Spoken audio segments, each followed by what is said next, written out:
Hello everyone. मेरे YouTube channel पे आप सभी का स्वागत है। यहाँ हम अकाउंटेंसी से रिलेटेड टॉपिक्स को कवर करते हैं। आज हम एनसीईआरटी क्लास 11th के chapter 1 accounting introduction of accounting को डील करेंगे। तो चलिए शुरू करते हैं। तो अकाउंटेंसी जो हमारा सब्जेक्ट है या अकाउंटिंग जो हम लोग आज आप भविष्य में जो करेंगे, उसे करने से पहले आपको उसके बारे में प्रॉपर जानकारी होनी जरूरी है। थ्योरी के लिए अकाउंटेंसी क्या होता है, क्या टर्म्स होते हैं इनमें, क्या चीज़ें इनमें होती हैं, उन सभी इनके क्या मतलब लैंग्वेजेस, अकाउंटिंग के क्या लैंग्वेजेस होते हैं, उन सभी को आपकी जानकारी इस चैप्टर के थ्रू आपको प्रॉपर वे में मिलेगी।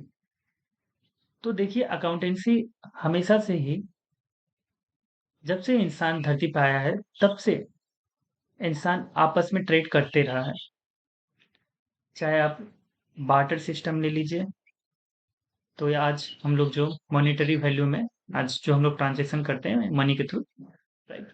तो हम क्या हो रहे हैं, जब से इंसानियत यानी जब से हम सिविलाइज हुए हैं, जब से हमारा सिविलाइजेशन स्टार्ट हुआ है, हम तब से ही ट्रेड ट्रेड को करते हैं।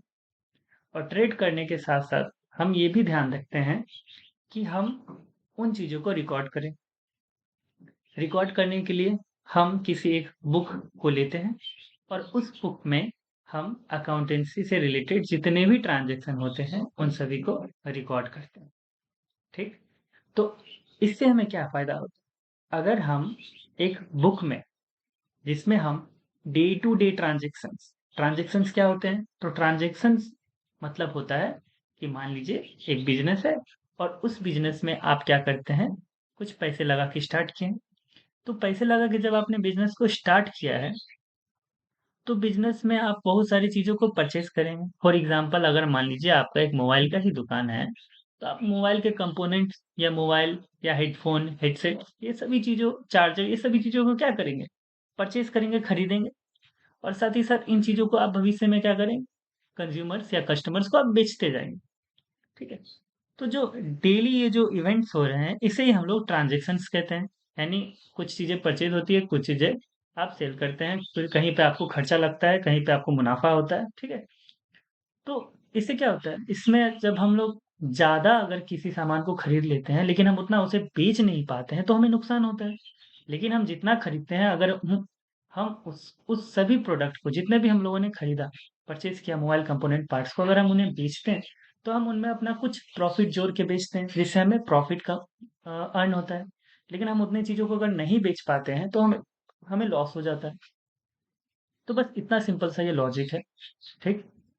लेकिन हम ये लॉजिक तो अप्लाई कर रहे हैं, लेकिन हमें जानना पड़ेगा, जब हम एग्जाम में जाएंगे तो हमें कुछ डेफिनेशन लिखनी पड़ेगी ना अकाउंटिंग की।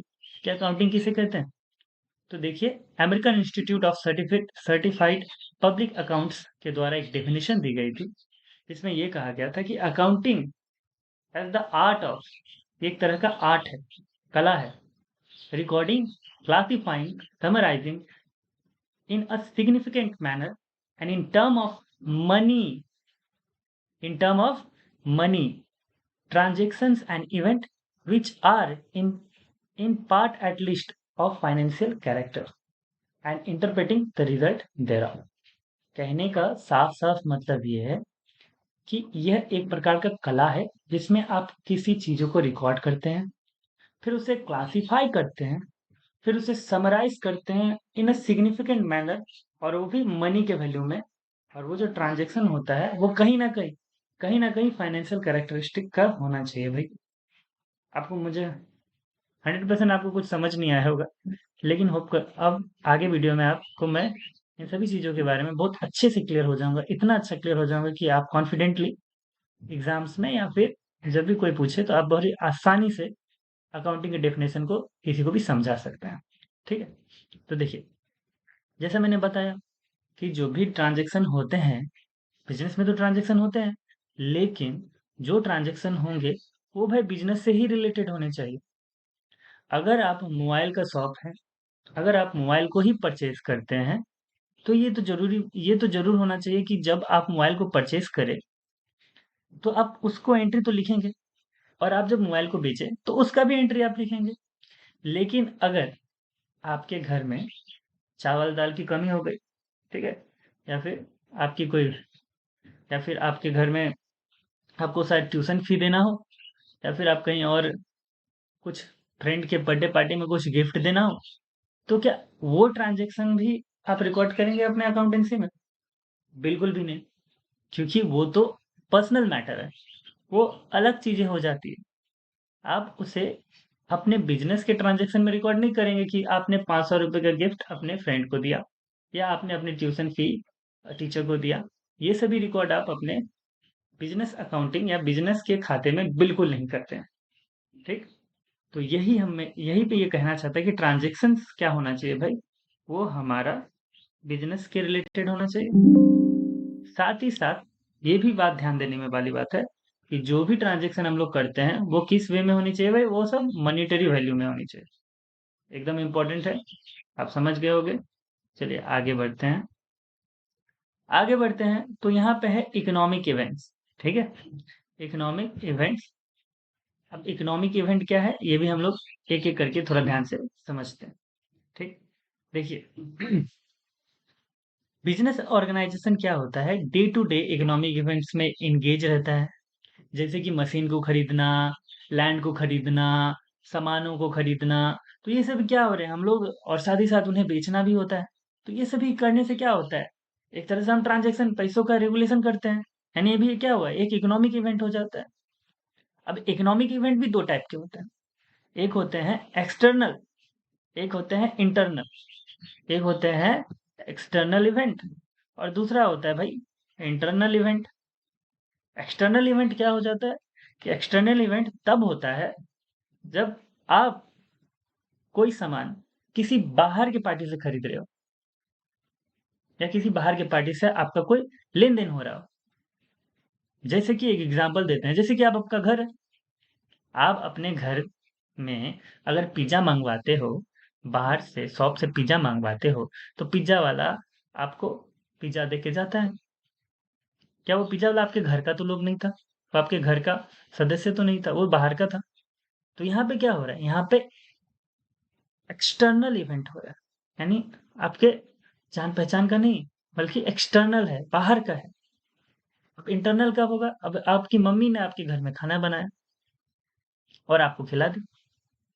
ठीक है, तो यहाँ पे क्या हो गया, यहाँ इंटरनल हो रहा है, इंटरनल इवेंट, क्योंकि आपकी मम्मी है तो आपके लिए खाना बनाई है। तो यहाँ क्या हुआ, घर की बात है, यानी ये इंटरनल ही रह गया, ये इंटरनल इवेंट हुई। लेकिन अगर आपने बाहर से पिज्जा मंगवाया तो वो क्या हो गया, एक्सटर्नल इवेंट। तो ठीक इसी तरह बिजनेस में भी आप बहुत से कंपोनेंट्स या बहुत सी चीजों को बाहर से मंगवाते हैं, बाहर से खरीदते हैं। तो ये सभी क्या होता है, ये होता है इकोनॉमिक इवेंट तो है, लेकिन ये एक्सटर्नल इकोनॉमिक इवेंट है। लेकिन कभी कभार क्या होता है कि बिजनेस में आप एक डिपार्टमेंट, अब देखिए बिजनेस में बहुत सारे डिपार्टमेंट होते हैं। बड़े बड़े बिजनेसेस ऑर्गेनाइजेशन में आप जाएंगे तो वहाँ पे सेल्स डिपार्टमेंट होता है, डिस्ट्रीब्यूशन डिपार्टमेंट होता है, मैन्युफैक्चरिंग डिपार्टमेंट होता है, एडवर्टाइजमेंट डिपार्टमेंट होता है। ठीक है, तो ऐसे बहुत सारे डिपार्टमेंट होते हैं। जब एक पर्टिकुलर सामान या कोई पर्टिकुलर थिंग, जैसे मान लीजिए प्रोडक्शन डिपार्टमेंट है, तो कुछ मैन्युफैक्चरिंग डिपार्टमेंट ने प्रोडक्शन डिपार्टमेंट को कुछ सामान भेजा। तो यहाँ पे क्या हो रहा है, यहाँ इंटरनल हो रहा है, क्योंकि वो घर के अंदर एक ही कंपनी है ना, एक ही कंपनी के छत के अंदर सारे ट्रांजैक्शन हो रहे हैं। ऑफिस का काम ऑफिस से चला गया कहाँ पे, प्रोडक्शन लाइन में। तो यहाँ पे क्या हो रहा है, इंटरनल इवेंट हो रहा है। ठीक। चलिए आगे बढ़ते हैं। जो हमारा मेन टॉपिक है, जैसे मैंने डेफिनेशन में आपको बताया था कि मैं आगे इसको अच्छी तरह से डिस्कस करूंगा, तो ये रहा। ठीक है, आप तो समझ ही चुके होंगे आइडेंटिफिकेशन क्या होता है, मेजरमेंट क्या होता है, रिकॉर्डिंग क्या होता है, और कम्युनिकेशन क्या होता है। चलिए समझते हैं। आइडेंटिफिकेशन में सीधी सी बात, भाई बिजनेस ट्रांजैक्शन होना चाहिए, बाहर की चीजों को हम रिकॉर्ड नहीं करते। मेजरमेंट में क्या होता है भाई, किसी भी चीज को अगर हम मेजरमेंट करेंगे तो वो किस टर्म में करेंगे, मनी के टर्म में करेंगे। मनी ही हमारा सब कुछ है। हम मनी के ही टर्म में किसी सामान का वैल्यू को एस्टिमेट करते हैं कि ये कितने रुपए का सामान है। ठीक है, रिकॉर्डिंग करते हैं हम जब हमें पता चल चुका है वो हमारे बिजनेस का भाई रिकॉर्ड, बिजनेस का ट्रांजेक्शन है, साथ ही साथ वो हमें उसका कुछ मॉनिटरी वैल्यू भी है, तो ही हम उसे रिकॉर्ड करते हैं। अदर नदर देन लेस हम उसको छोड़ देंगे। ठीक है, और लास्ट में है कम्युनिकेटिंग, जब हम लोगों ने उसे आइडेंटिफाई कर लिया, मॉनेटरी वैल्यू में मेजर कर लिया, रिकॉर्ड कर लिया, तो हम क्या करेंगे, उस चीज को आगे सप्लाई करेंगे, अकाउंटिंग क्रिएट होगा और वो मैनेजमेंट या फिर ऊपर के अथॉरिटीज के पास कम्युनिकेट होते रहता है। ठीक है, तो होप करता हूँ आपको ये वीडियो अच्छा लग रहा हो। आगे की टॉपिक हम नेक्स्ट वीडियो में देखेंगे। ठीक है, ये लंबा वीडियो ना बन जाए इसीलिए मैं इसे ज़्यादा लेंथी नहीं बनाऊंगा।